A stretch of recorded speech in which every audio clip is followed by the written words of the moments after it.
Are we overlooking one 49ers rookie? We're going to dive into the film to find out. Plus, a veteran pass rusher has just been released or will be released shortly.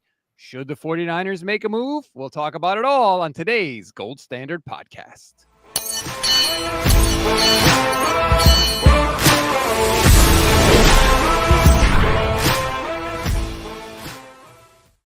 What is good, everybody? Welcome to another Gold Standard podcast on the Gold Standard and the Fans First Sports Network. I'm Rob Stats Guerrera alongside Johnny Dell. Johnny, episode 2 for us. Are you excited? I am so excited. I mean, come on. It's the off season. We got this going on. This is the best thing that is going on this month for 49ers. I'm just saying. That is true. Before we dive into the film review, we're going to look at Alfred Collins today and Marques Sigle. Just had some news that broke probably 30 seconds before I hit record. The Panthers have released Jadeveon Clowney. He is on the open market right now. If the 49ers were to sign him, correct me if I'm wrong, Johnny, but it would not factor into the compensatory pick formula, so they wouldn't have to worry about that. I'm going to put it to you quite simply. Do you want Jadeveon Clowney? You're correct. It doesn't fit into the compensatory pick formula. I would say definitely not through waivers because he's going to pass through waivers and nothing more than the veteran minimum. I don't think he would go for it. The 49ers are not one of those teams that are appearing to be, just one veteran pass rusher away from getting over the hump in the Super Bowl. And, yeah, not for anything more than veteran minimum. I don't think he's good for more than 7 games this year, 7-8 games. That's true. Man, I just feel like if it was the vet minimum, I would take him because they still need people. They still need defensive linemen, linebackers. I would argue corners, but yeah, he's not the Jadeveon Clowney that once wrecked single-handedly a 49ers Seahawks game. Joe Staley was on this show and said, that night, Jadeveon Clowney completely destroyed him. I'll never forget that. That was fun. But anyway, that is the latest news. Just wanted to throw it out there because, we're going to start seeing the spinning John Lynch gif on Twitter because somebody got released. So there's the Jadeveon Clowney news. Okay, let's dive into the film. That's what we do on this show, first and foremost. So we're going to look at more 49ers rookies. There is a bunch. So we will do today Alfred Collins and the safety Marques Sigle that they drafted in the 5th round. Let's start with Alfred Collins, Johnny, and I'm really glad we're doing this because I'm a little scared of him because every time people talk about Alfred Collins, all they ever say is he's a huge guy. He's a really big man, large human being. They never talk about anything football related with him. And that is exactly what they used to do with Jadeveon Clowney. Exactly. It was always how big he was. And we saw it didn't matter how big he was. The man got shoved around on the football field like he was a toddler at a mosh pit. All right. So please tell me some things about Alfred Collins that don't have to do with just how big he is as a human being. Absolutely. So, my comp for Jadeveon Clowney in this draft was actually Walter Nolan. I felt like Walter Nolan had so many flashes of what he could be, but also could be such a liability in the run game, just would go rogue and get himself ejected from holes that he reminded me of Jadeveon Clowney and not in a good way. Jadeveon Clowney was the constant tease, right? He was the guy that he would be the reason why teams would get a 7-8 yard run, 4 plays in a row. And then that one time he'd get a pass rush and he would just dominate the guard in front of him. Everyone go, well, now you see why the 49ers wanted him, but he never put it all together. For me, Alfred Collins is not that. He is, obviously massive human being, but what really, jumps out off the film are lateral movement skills for a guy that size, which is not normal. Most guys, he has an ability to, and we'll see this from the film, to make contact, engage, control his lineman, and move laterally. With so much of this wide zone and tight zone stuff coming into the NFL and been in the NFL and just becoming the predominant run scheme, that becomes more and more important. And then on top of that, being also able to stand up against the double teams is something that not as many people have the ability to do. So he's a massive man that can anchor, but he has some movement skills and his power is off the charts. When we talked about Michael Williams last week, one thing I said was this was the premier edge run defender coming out of college. There was nobody better at defending run on the edge than Michael Williams. When we talk about Alfred Collins, he is probably the premier interior run defender.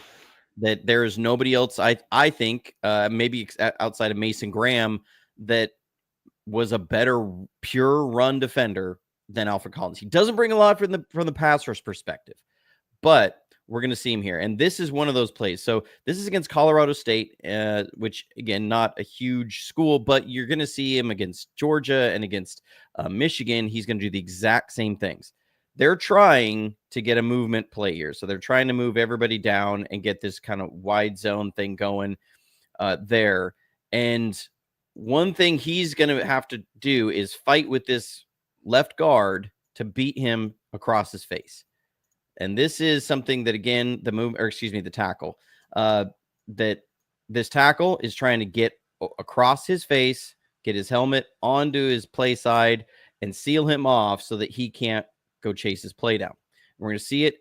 He's able to fight through the contact and work down the line. He doesn't get the tackle because the linebacker has a great fill here, but I love the technique of this. So essentially, they're running away from Alfred Collins on this play. It's an outside zone run away from him, and he's still able to move laterally and chase it down, not make the tackle, like you said, but he arrives there.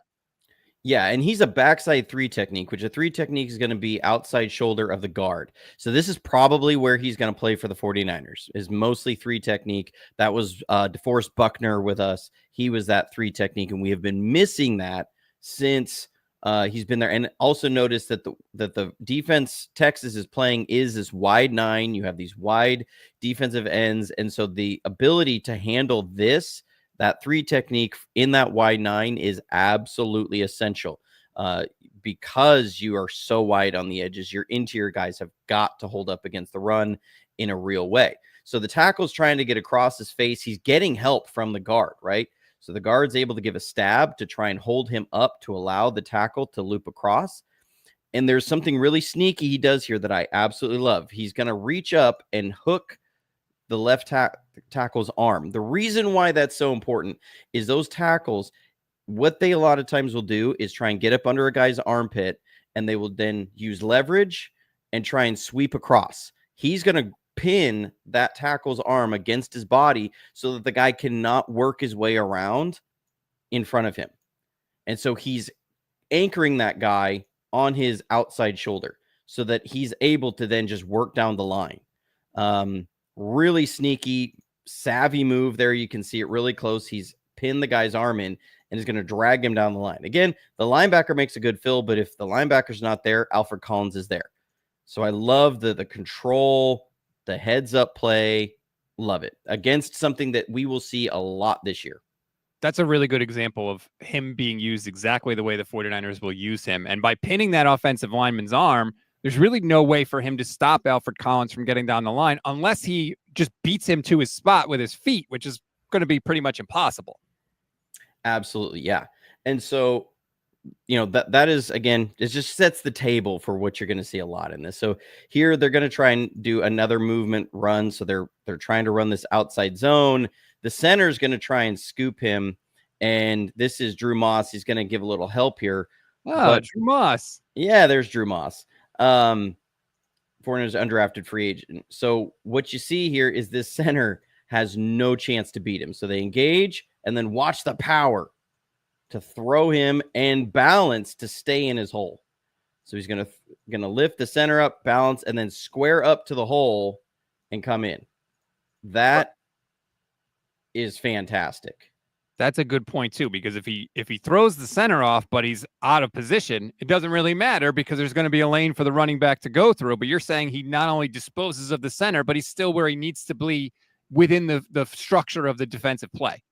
Absolutely. And on those movement blocks and those zone runs, the great struggle of the defense is staying in your lane, staying in your gap as it's moving.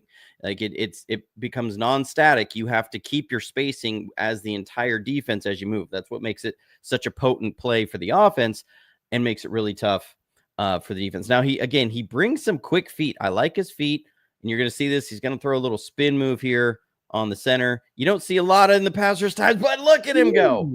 Big old guy with the spin move. I love it. And it just, again, showcases his feet and his balance for his size. I mean, this is a dude that's 335 pounds and 6'2", I think, 6'1". Big kid. I mean, big kid, and he's got some great feet. Again, we're going to see him here as a nose tackle, where they're going to try in this movement block. This is the same play that we saw earlier. And again, watch him engage the center, and he's going to ride him down the line and hold his gap. Now he gets held and can't make the tackle. Should have been a holding call, but again, also the linebacker doesn't have a fill here, and Sarkisian was going to chew his rear end, I'm sure, after this in the film room. But again, what I love about this is this center, the way this play is designed, has to scoop him or reach him or get out in front of him and seal him off. And the guard, if the center can't do that, is going to try and blow him out. That's Drew Moss, and try and work to the second level. He doesn't allow either to happen. So he understands what the offense is trying to do to him. He anchors it down. He's occupying the double team. This linebacker's got a clear fill. He's got guys that are supposed to be down here. So this should be a tackle for no gain or a loss because of what Alfred Collins does. Linebacker's a little hesitant on his fill, and so it isn't. But he did his job. And he held down the anchor point, drew the double team, kept his gap maintained as he was moving. So just really like what you see there.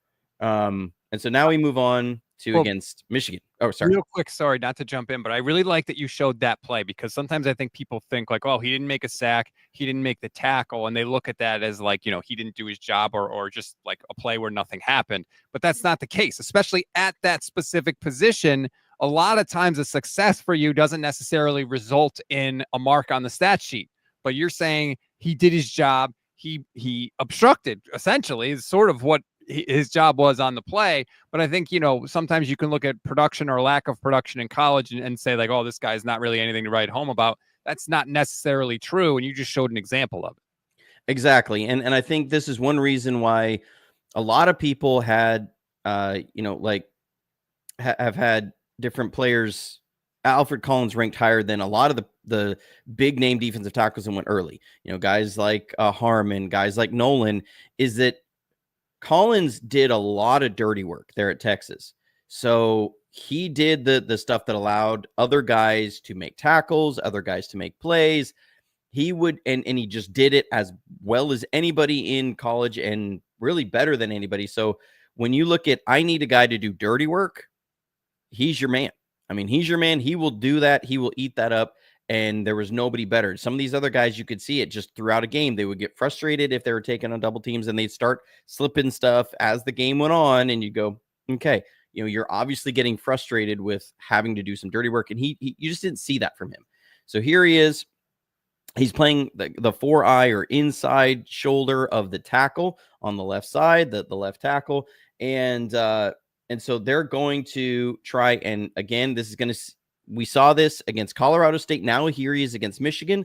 This tackle is going to try and scoop him. And you're going to see the same thing you saw against Colorado State, that he's able to control it. Excuse me. They're trying to do a little kick out here. I had my plays mixed up. They're going to try and kick him out and widen this and run up the middle. But you see him anchor and hold. So when you say kick him out, you mean they're trying to just move him out of the way of the play? Yeah, I'm so sorry. I had my notes. I said 5 technique, and I thought I meant the other side. He's on the right tackle. So that means these guys, the Texas guys, were hard to see who was who a lot of times because they're all big guys. But they're trying here. I'm so sorry about that.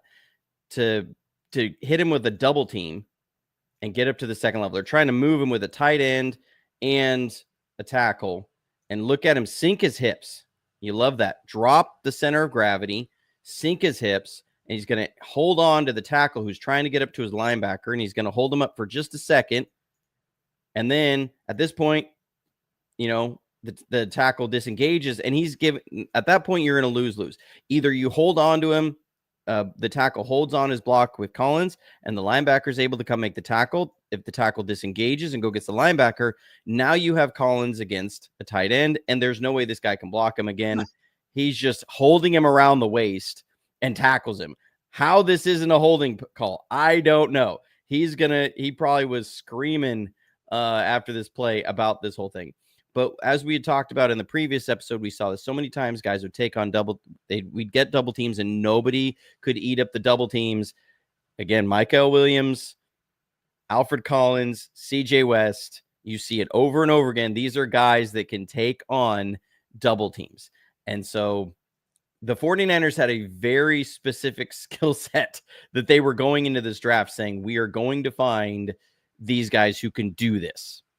They really clearly will. I mean, they told you this is a problem for our team. You don't draft this many guys that all share this skill unless you had a severe problem last season. And we saw it again and again and again. And my question would be, it's one thing to hold double teams in college football. Can you do that in the NFL against bigger, stronger people? That's ultimately the question that nobody will know until they get out on the field. But my question is, like, how often is this transferable? Is this something that's rather dependable when you watch guys in college? Like, okay, if they can do it in college, they can do it in the NFL, or is this like a total crapshoot? I mean, it's mostly dependable. The thing is, you don't generally see guys who can't do this in college suddenly able to do it in the NFL. So it's kind of like when you see pass rushers and guys have zero bend at all. You say, well, you're not going to get to the NFL and then suddenly be able to bend around the corner and beat a left tackle. This is one of those traits that you have to have it here to have it at the next level. So right. The fact that he has it here is never a bad thing. And it's always good. This is the play I was thinking about earlier, where this tackle is going to try and come across his face and beat him. And so you see here, there's a move. This is an inside zone. So the tackle's trying to get across his face. You can see the low pad level engagement on the left tackle. And then he's going to strong arm the tackle off balance. What he's doing here is what's called 1.5 gapping. So he's playing multiple techniques there at Texas. So he's going to move this tackle into the lane, maintain his gap, and then squeeze that opposite lane with his blocker. So that's taking up 1.5 gaps. Really powerful stuff. I mean, look at how much he's able to take this left tackle and throw him into the lane of the running back while maintaining his lane. So powerful human being who controls blockers and understands multiple techniques. That is impressive. And this is not against Colorado State. This is against Michigan. This is against a much higher level of competition. That's maybe my favorite clip that you've shown yet, was just that little push. Real quick before you go on to the next one, or ask for name suggestions for the show, because we're still trying to figure this out. This is episode 2. Lisa's 49ers, thank you very much for the super chat. Says name suggestion idea, informed fan film breakdown. And we also got this one from B Mills 1987, Finding Gold, which I do think is a strong contender. That's pretty good.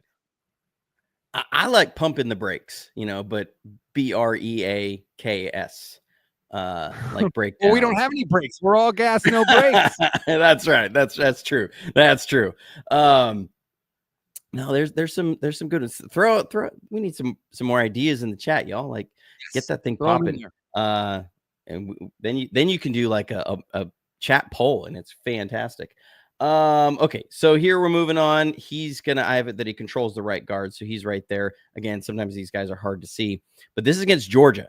So we're against Georgia. Georgia's trying to do this same movement run, right? This is going to be a wide zone, so they're trying to scoop and get up to the second level. The guard is trying to scoop him, a reach technique, which is cross his face, seal him off. Watch how he's going to engage this right guard and control him the entire way. I love the control. He doesn't just look to shed and throw these guys and go run and get himself off balance. He engages, locks the arms, uses his arm length and his power, and you can see him watching the running back. This is control. This is not an out of control player at all. He's going to watch it. And once the running back commits, there's the disengage, and he goes and makes the tackle. That So is impressive because, like you said, it's the control. It's that he's sort of dictating everything. He's always the one that's setting the terms of the encounter, basically. yeah, he dictates the point of attack as well as any defensive tackle in this class, or really better, especially in the run. And so you never see him playing out of control. Very disciplined, and he has the strength to do that. It's not just, I want to do this. It's just, it seems effortless for him, and it's so hard for offensive linemen to really to move him and abuse that. So here you're going to see him take on a double team. He's going to anchor. And again, this is now more of a duo block. They're doubling down and trying to get to the second level, and he's going to anchor. And what I love here is that he grabs the inside arm of the tackle that's blocking him. So the outside blocker who's trying to get off and go get the linebacker. So this is really heads up. The guard is the guy who wants to block Collins. The tackle is going to help and then try and go get the linebacker. So Collins grabs the tackle. So he is drawing and absorbing and purposefully taking on a double team here and what does keeping that his do guy for clean. Right. So that's what I want the next part. Sorry, I didn't mean to jump on you. By doing that, he's creating an opportunity for the linebacker to go make the play. Exactly. So now you think of, this is Fred Warner. Now they have some issues on backside pursuit, but this is exactly what you want to see. You want to see them take this on. Again, we looked at this with the Rams film. We didn't have that. You have linebackers free. This edge needs to come down. Like, these two guys on the backside have issues. They're not filling in. Sarkisian probably was just mad as a hornet over these guys, because this ends up going for a touchdown against Texas, but Alfred Collins does his job and he nails this down, and you see exactly what you want to see. So, just the dirty work, and so many plays that will never, ever show up in the stat sheet. But it just, when I look at it from film, I go, okay, this is what I love. And then when he's given just simple beat the guy in front of you, you're going to see one of the more impressive displays of power against this right tackle. And again, this is Georgia. This is not Colorado State. This isn't, as my co-host Adam always likes to say, the Corpus Christi Nuns. This is Georgia right tackle. Watch what he does here. This was one I looked at and went, oh, dang. So I'll circle him again. He's right here. Watch what happens to this tackle. Oh, he gets ragdolled. He gets just literally thrown to the ground. Yeah. Tossed out of there. I mean, and again, it's not just the ability to do it. It's watch the control. He's going to bench press the tackle off of him. So there's the power. Peek to the running back, and when he sees this is an inside run, so he's reading this blocker going, he's seeing the inside handoff, he's going to toss the tackle outside and break inside. You know what that reminds me of? It reminds me of that famous picture of Mike McGlinchey when he's parallel to the ground. I think it was against the Cowboys, I want to say. It was Parsons who did it to him. I will never forget that. I'm like, Mike McGlinchey's like 6'8", 6'9", and he just got literally just thrown and he was parallel to the ground. That's pretty much what happened to that Georgia player. It's the same thing. He just gets completely shed. Yeah. And you're going to see it again here. Here's Georgia center, who a lot of people were really high on Georgia center coming out. A lot of people were wanting us to draft him, right? And I this may have been one of those plays the 49ers were looking at and said, wait, let's go get that Collins kid. Watch what Alfred Collins does to the center on this play. You're going to see him come down. Excuse me. Sorry, this was the guard. I thought about it where it was, but just tosses him out of the way. Controlling the whole encounter. It's always on his terms. Yeah. I mean, you see he's beat the lineman with pad level. He controls him. He's going to peek and then just toss the guy aside. And there he is in the hole. And again, it's not his fault. There wasn't a little bit better filling on the other side. But he controlled his engagement. He kept everything there. Now you're going to see him take on the center. So here you see this is a guy that A lot of people were really high on Georgia center. Okay, you see him control the engagement, pad level underneath the center's chest plate, peeking to his gap. You see the control. He's going to peek, find the running back, locate him. So he sees where the running back is. Once the running back makes a commitment, that's when he disengages and goes to make the tackle. So again, it's doing this while not being moved off the line of scrimmage. So understand, this is the line of scrimmage. It's at the, just shy of the big white line. And you see this engagement is going to stay right here all the way down, laterally down the line. So he's keeping it, peeking, reading the running back. And then once the running back commits, that's when the shed happens and he gets over. And so this is a gain for maybe 2 yards, maybe 3 yards. And you're okay with that. You're perfectly fine with that. You'll give him 2 yards of play. Like, you will do that every day, all day. So yeah, I'm just thinking about Jake Brendel taking on both CJ West and Alfred Collins in camp. This is going to be interesting. Yeah, Lisa's 49er says Jake Brendel's about to be cooked. Yeah, he probably is. You know what it reminds me of? The way that he's able to sort of just handle his responsibilities as he's peeking into the backfield, like the way that like he just sort of holds his ground before the ball carrier commits and before he commits. It almost reminds me of like when you're learning to play basketball as a kid. If you have to watch the ball as you dribble, you can't do anything else because you're just focusing on controlling the ball. But once you learn to dribble without having to look at the ball, you can do whatever you want. And that's what Alfred Collins is doing. He's like dribbling without looking at the ball. He's just kind of holding his ground. He's peeking around the offensive lineman. And then when he needs to, he commits and makes the play. Absolutely. Yeah. I mean, again, I can't stress it enough. The control ability to control the line of scrimmage is just top notch. So here, this is the goal line, and you're really going to see the power. They're just going to try and double team down and move him out for an inside run at the goal line. And you're just going to see him stand both the center and the guard up, get underneath them, hooks them both. You can see these are his hands, right?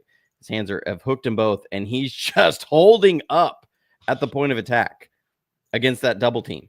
I mean, this is Kirby Smart was probably completely chewing out his offensive line on this because he's going to say, you guys have got to be stronger than that. There's 2 of you versus 1 man, and you can't get him out of there.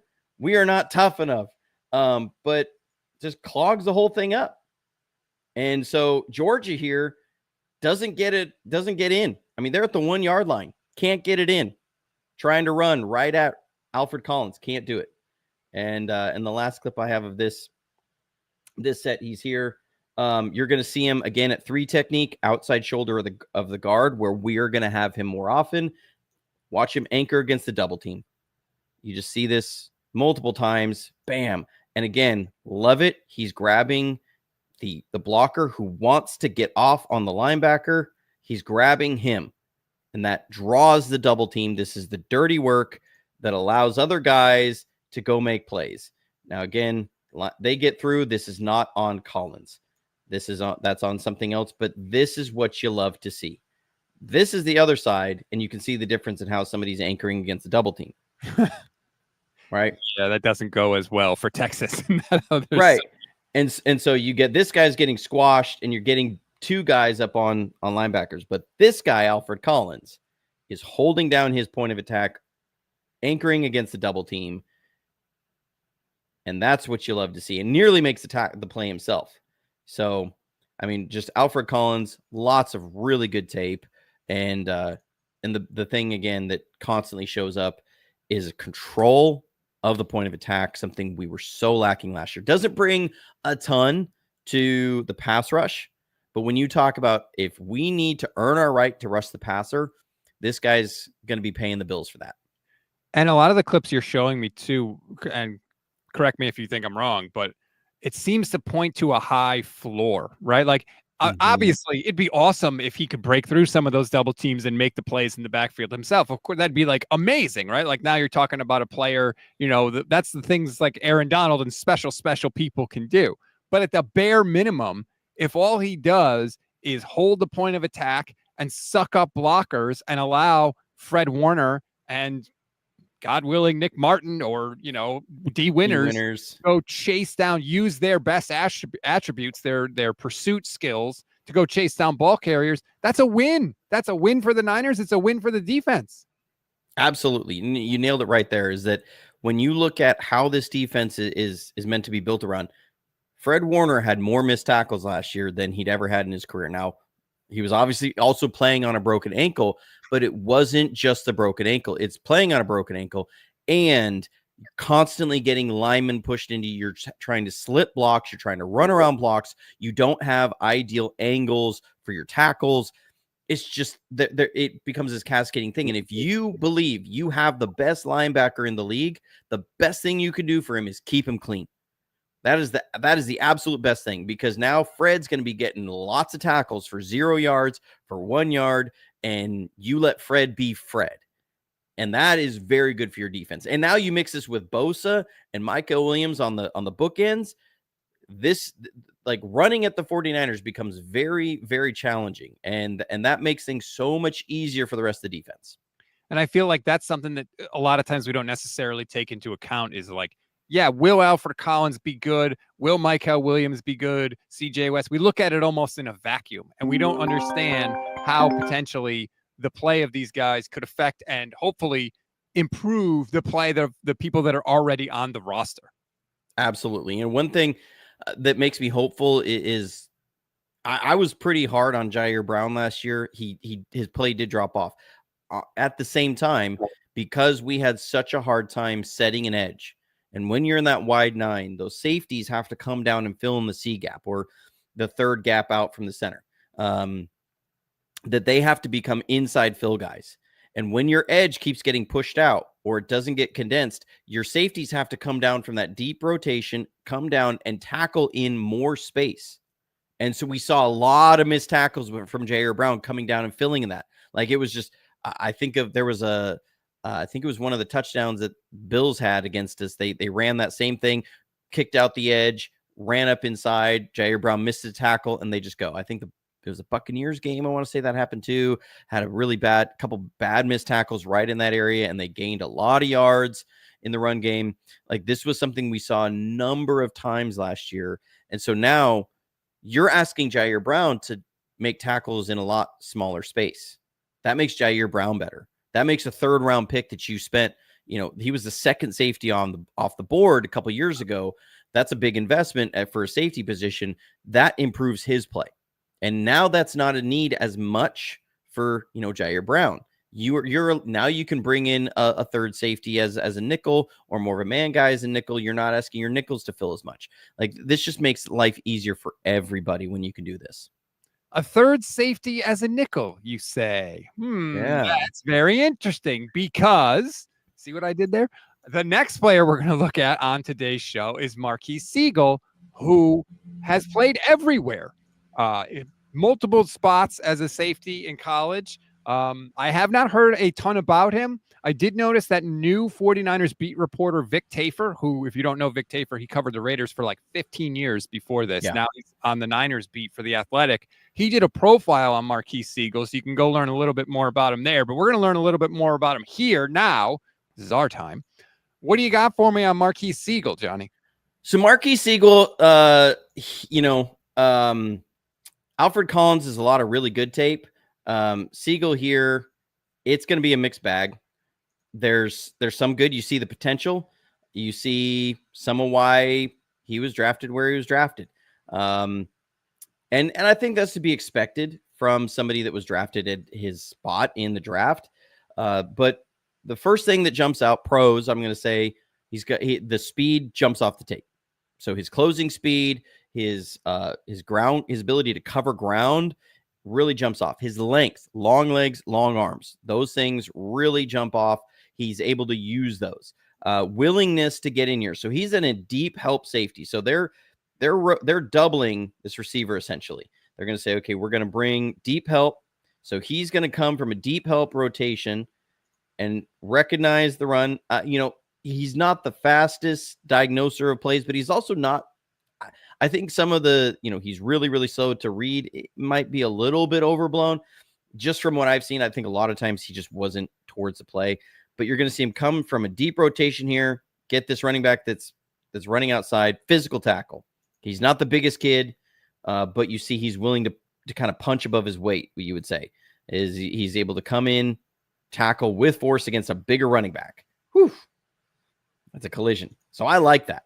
Here, you're going to see him have a late rotation. They're going to try and disguise their defense here. He's going into a deep half bail. So he's near the line of scrimmage. Then he's going to bail late. And then he's got to come and end up supporting in the run. So you see him bailing out there, and then it's a handoff. And this guy's going to try and bounce it outside. So he's got to come from this deep half bail and then transition back into run support at the goal line. And you're going to see a nice tackle here, gets in and stops the running back. It's actually marked short of the goal line. So I like it as a fill. That's a tough job to have to bail out late, then turn around and go from that to tackle at the goal line. So I like his willingness to be physical, and I like the closing speed.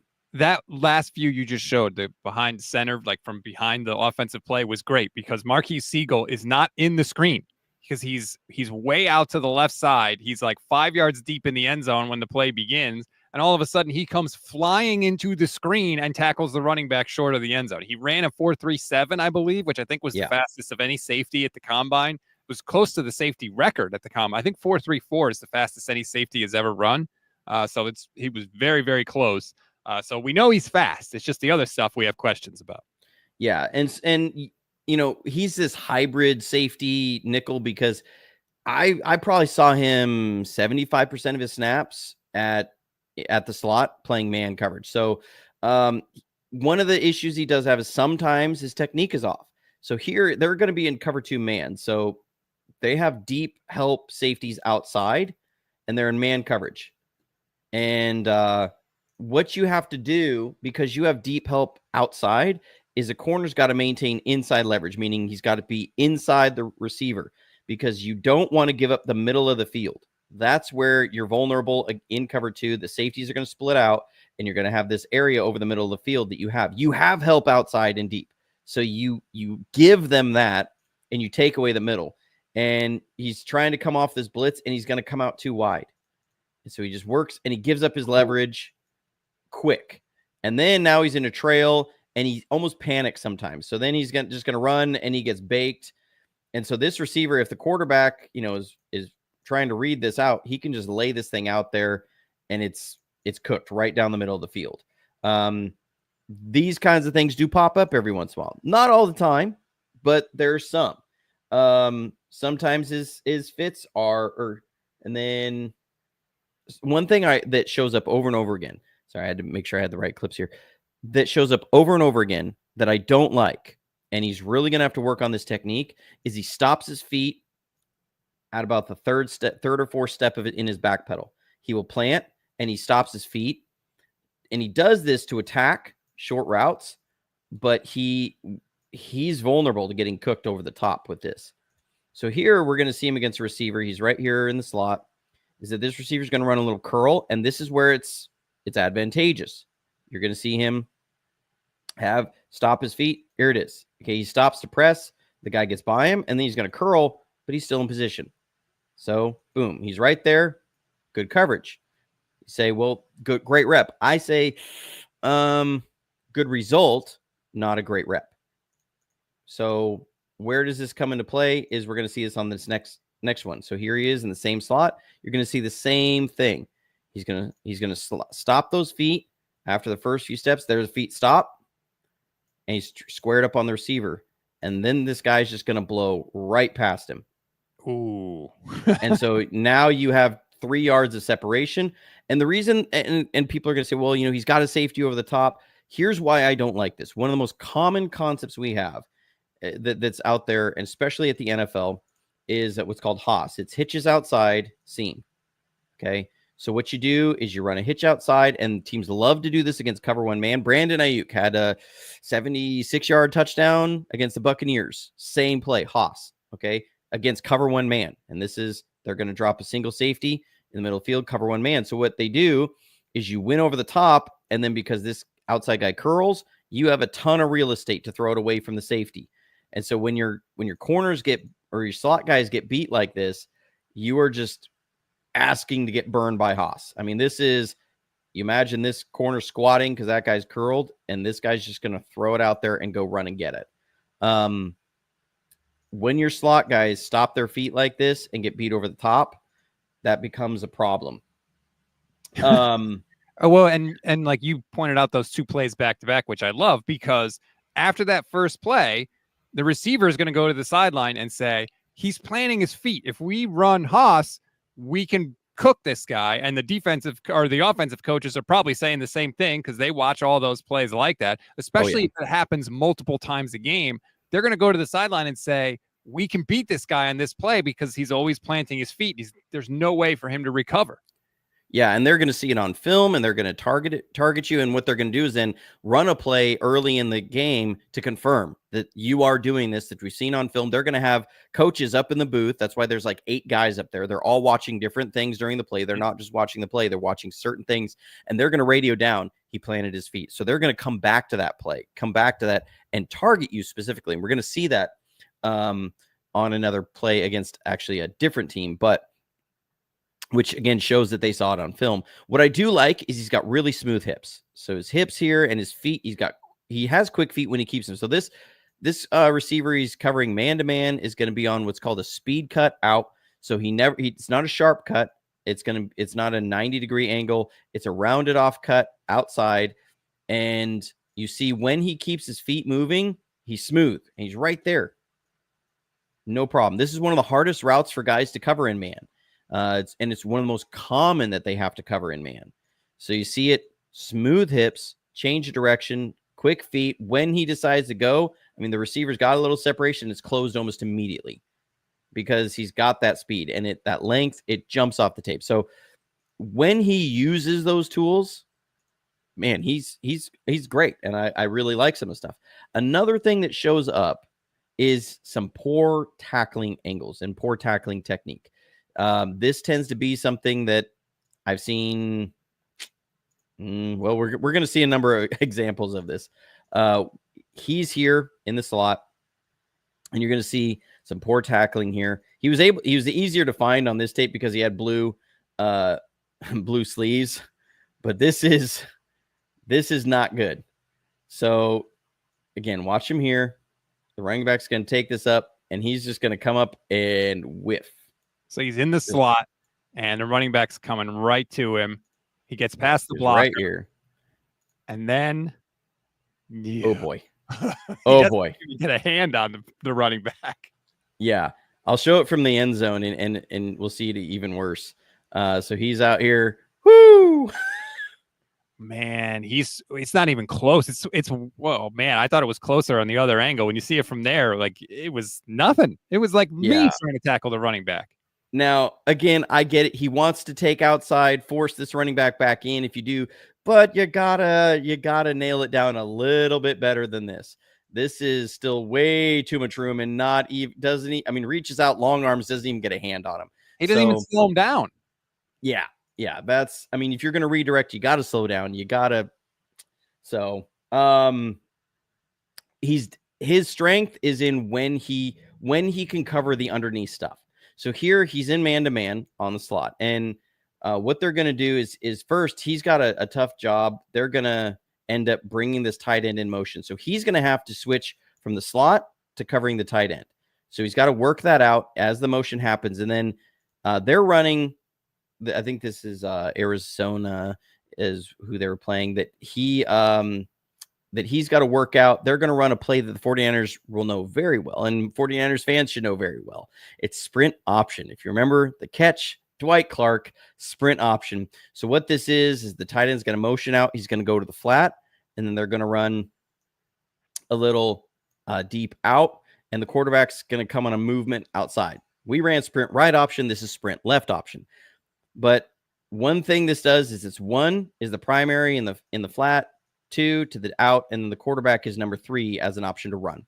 So they're trying to create some interference here. This route releasing up is going to create interference for Sigle to work through to go cover the tight end in the flat. So that's what you want. This is essentially a pick play that's happening here, and you get the quarterback on the move.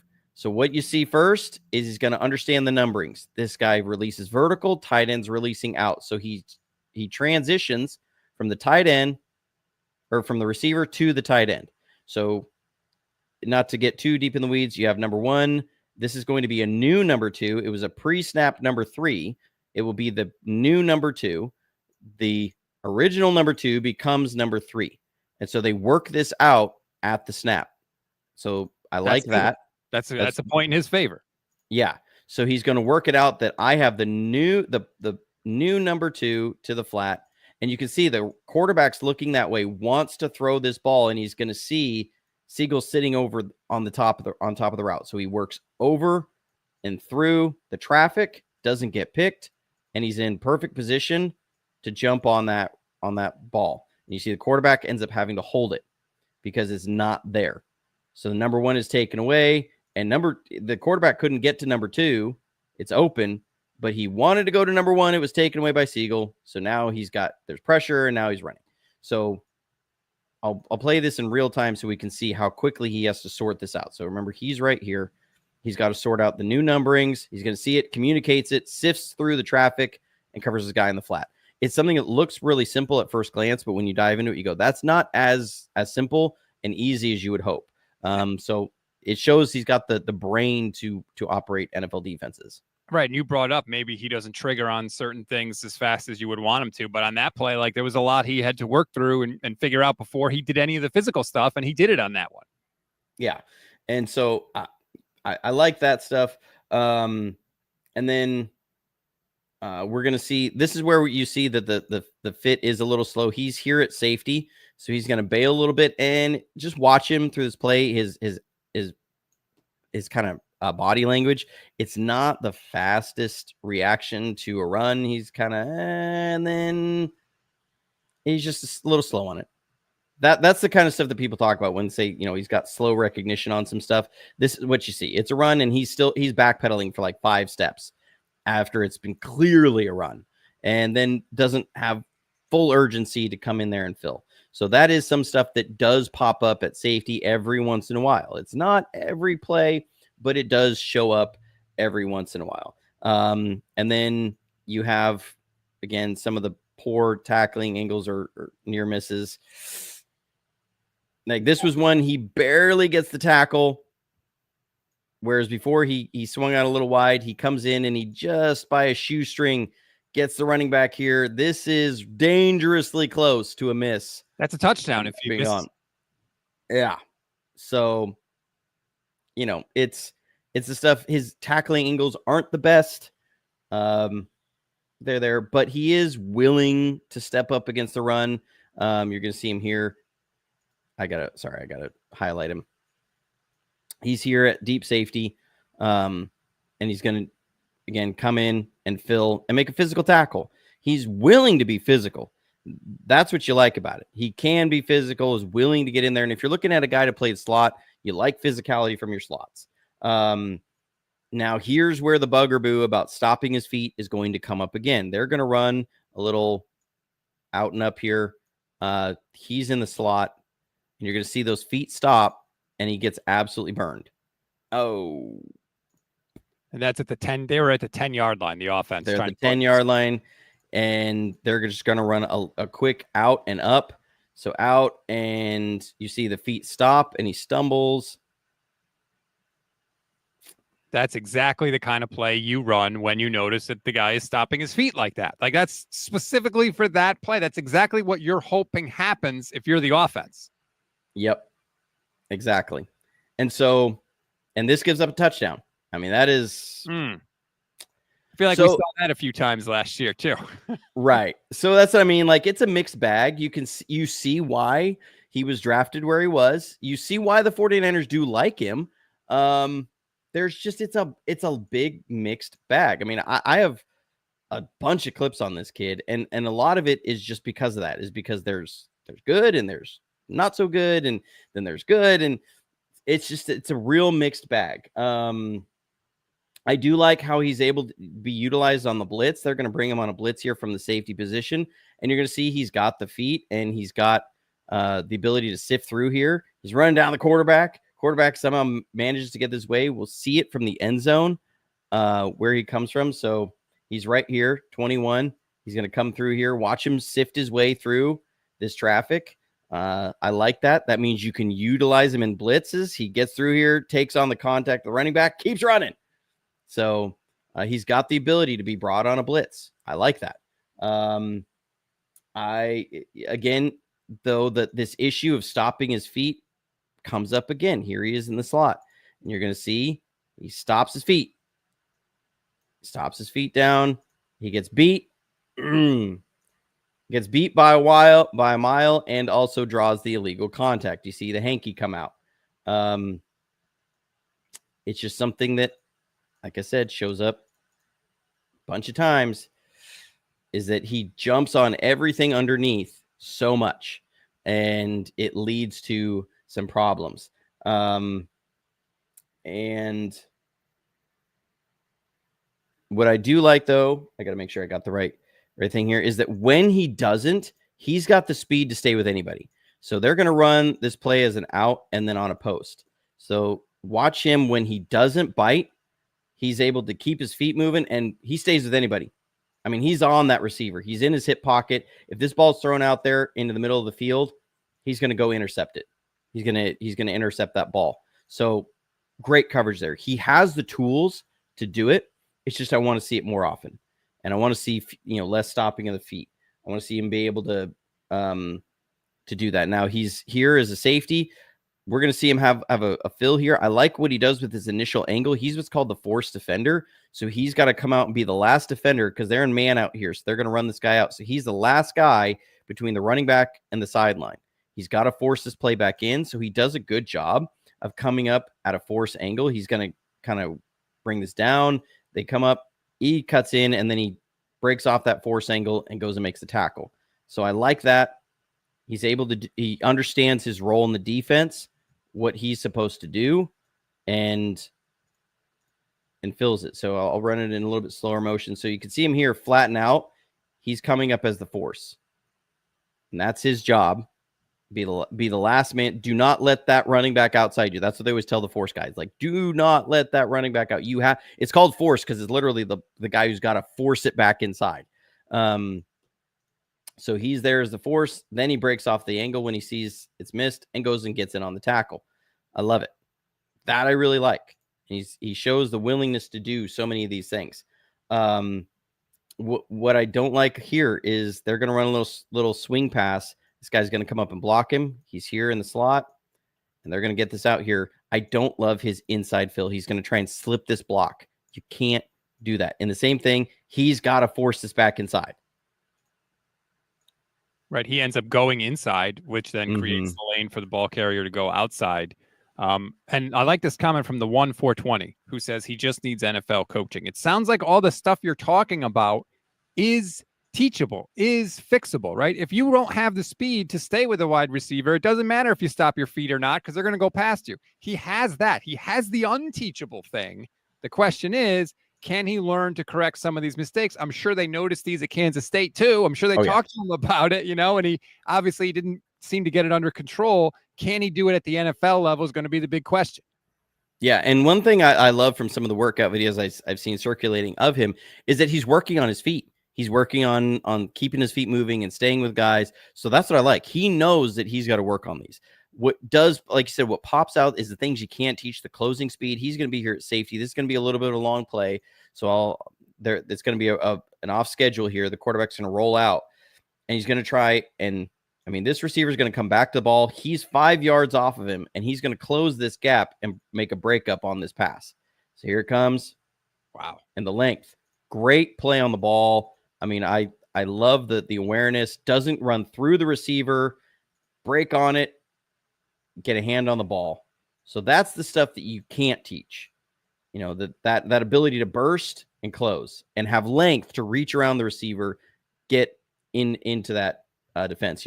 It's always that struggle of how much do you take a risk on guys having the unteachable things versus the things that you have to teach. I remember Taylor Mays, we drafted him in the second round years ago because, I mean, wildly fast, just unreal speed and like 220 pounds. So he was a kid that, man, I mean, all of that stuff, Taylor Mays, I remember even Rod Woodson being like, this kid's going to be special. He can do things with speed at the safety position that nobody else can do. and Taylor Mays is pretty much a bust. Taylor Mays was 6'3", 230 with 34-inch arms and ran a 40 in 4.43 seconds with a 41-inch vertical. Like physically, he was an absolute monster. I knew he wasn't going to be good the second Pete Carroll didn't draft him. I was like, okay, he went to USC. Pete Carroll's not taking him. That means he knows he ain't it. But man, did he have a crazy amount of physical skill. Yeah, and I think Taylor Mays was a second-round pick, right? Like he was a fairly high pick. That was a Singletary pick. Yeah, Singletary pounded the table for him, and he stunk. Yeah, he and then he went to the Bengals and didn't work out there. Now here, I do like this. So we're seeing some improvement. So the previous play, I saw that they'd run this little screen pass, and he tried to slip inside, and he gave up the outside. Here, he's going to maintain his outside and wait for the fill to come in. Now the fill player stumbles over his own feet. The turf monster gets him. But you're seeing, okay, you didn't do it the first time. Now they're going to come at you with this again. Here's a little swing pass. He's moving outside, forces a cutback into his help. I love it. Again, you're going to see his help guy. Oh, turf monster gets you. And he whiffs on the tackle.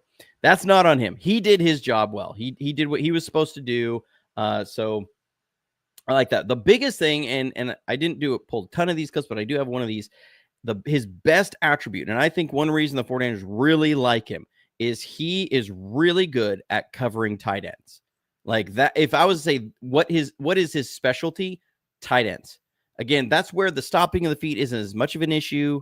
Because you're not going to have a lot of tight ends that are going to run double moves on you and be running down the sideline. There's only so many of those guys in the league. But tight ends, what makes them really hard to cover? They got incredible length. They got huge catch radiuses.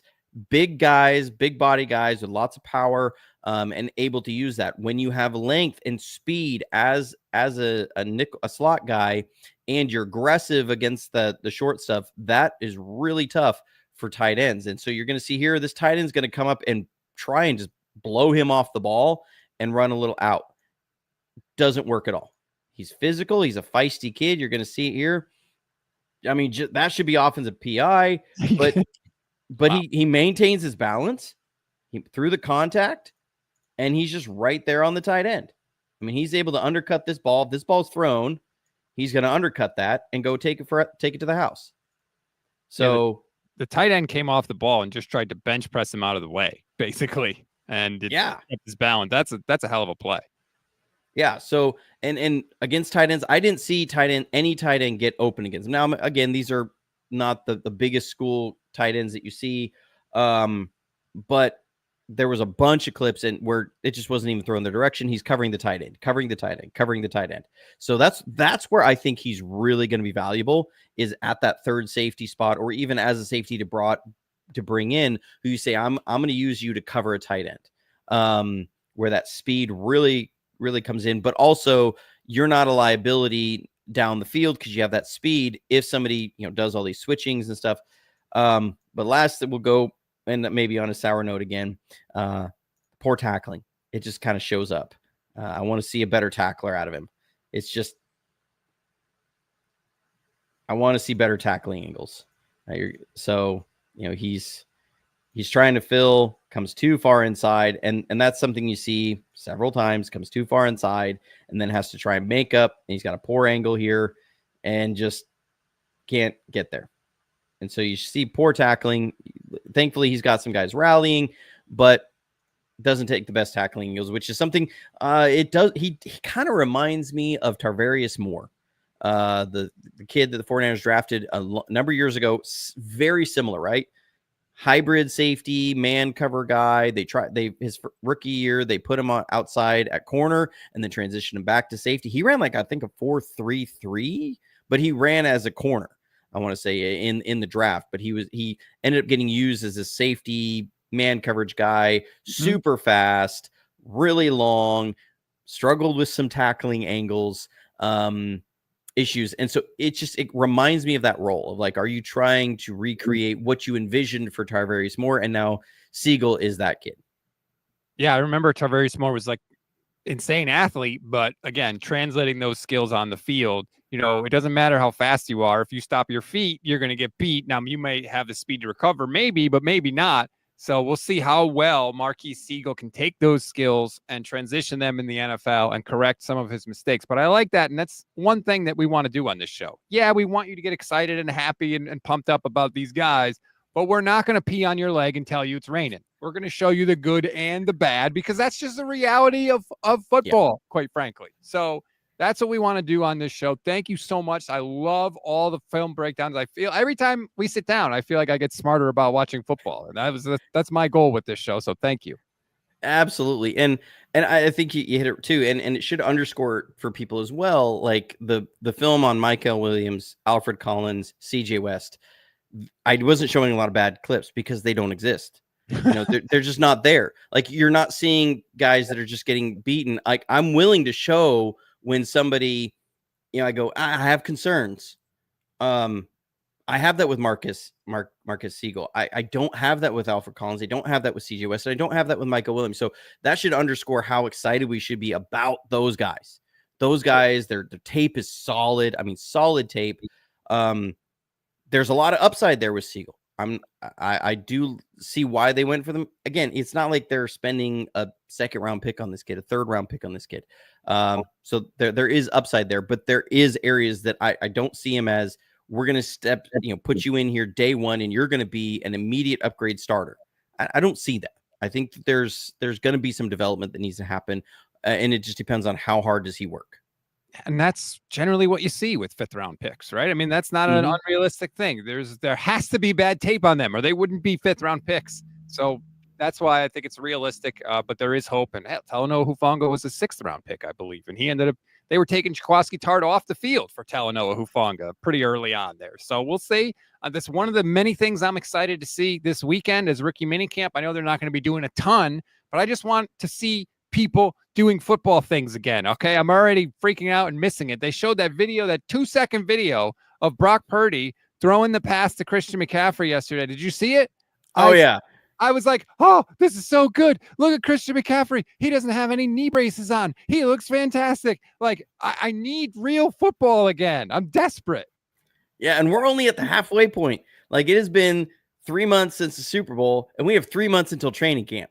So like, I mean, this is, yeah, we're hungry for real football stuff. I'm done like having to look back at last year's film and tape. I'm like, I don't like seeing this tape anymore. But Christian, he looks so good. Look at him. Look at him. He's phenomenal. That is as Jim Harbaugh once said a bit about who was that kid? He was the British discus thrower, Olympic discus thrower. He said God crafted a beautiful human being right there. That's what I think of when I see Christian McCaffrey. Yeah, who was that guy? Oh man, I forget his name. It'll come to me like sometime. Lawrence Okoye. Lawrence Okoye. I kept wanting to say Christian Okoye, and I'm like, no, that was a famous running back fullback for the Chiefs, the Nigerian Nightmare. It's not Christian Okoye, but I kept having Okoye on my brain. Harbaugh described him as an Adonis and a, quote, great physical specimen. So there you go. Anyway, regardless of what happens, we will be here covering for you the good, the bad, and the ugly. If you haven't done so already, please like this video. Please subscribe to the channel. Subscribe to the Johnny Dale Football Academy on YouTube as well. You'll get plenty more film breakdown from Johnny, which you should always want. We like to examine the why as much as the what in terms of what actually goes on with this team. We'll be here every Thursday, 10 a.m.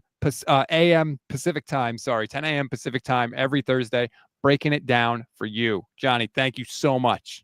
Absolutely. Thank you so much, Rob. We'll talk to you next week.